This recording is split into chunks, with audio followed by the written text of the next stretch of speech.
നീ വലിയ ബോക്സിംഗ് ചാമ്പ്യനൊക്കെ ആണല്ലോ, എന്നിട്ട് ഇപ്പൊ ആളെ അടിക്കാൻ ആണുങ്ങൾ വരേണ്ടി വന്നു. അല്ല, അത് പിന്നെ യാതൊരു മുന്നറിയിപ്പില്ലാവെന്ന് ഇടിച്ച ആരായാലും വീണു പോവും. പിന്നെ അടിക്കാൻ വരുന്നവൻ നോട്ടീസും മുന്നറിയിപ്പും ഒക്കെ തന്നിട്ടല്ലേ അടിക്കാൻ വരുന്നത്. എടാ, പിന്നീന്ന് വരുന്ന അടി എങ്ങനെയാ തടുക്കേണ്ടതെന്ന് ഞാൻ നിനക്ക് പഠിപ്പിച്ചു തന്നിട്ടില്ലേ? പിന്നെന്താ? ആഹാ, അത് ശരി. അപ്പൊ അതും പഠിപ്പിച്ചു കൊടുത്തു. ഇതാണ് നിനക്കൊക്കെ ഞാനൊരു നമ്പരും പഠിപ്പിച്ചു തരാത്തത്. ഒന്നിങ്ങോട്ട് വന്നേ.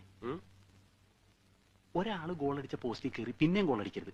അത് തന്നെയാണ് എനിക്കും പറയാനുള്ളത്. ഗോളി ഇല്ലാത്ത പോസ്റ്റ് കയറി വെറുതെ ഗോൾ അടിക്കാതെ. ഞാനൊരു ഗോൾ അടിച്ചോട്ടടാ. ബൈ വല്ലതും പറ്റിയോ? ഞങ്ങൾക്കൊന്നും പറ്റിയില്ല. നിനക്കല്ല, നിനക്ക് നല്ലോണം പറ്റിയിട്ടുണ്ടാവും എനിക്കറിയാം. ഞാൻ ഈ കുട്ടിയോടാ ചോദിച്ചത്. വല്ലതും പറ്റിയോ? ഒന്നും പറ്റിയില്ല. അത് തക്ക സമയത്ത് ഞാനും എന്റെ ഈ പിള്ളേരും വന്നതുകൊണ്ടാ. അല്ലെങ്കിൽ കുട്ടിയുടെ ചാരിതാർത്ഥ്യം വരെ നഷ്ടപ്പെട്ടേനെ. ചാരിതാർത്ഥ്യം അല്ലടാ, ചാരിത്രം. എന്തായാലും എന്താ നഷ്ടപ്പെട്ടിട്ട് പിന്നെ അതല്ല ഇതാണെന്നൊക്കെ പറഞ്ഞിട്ട് വല്ല കാര്യമുണ്ടോ? നീ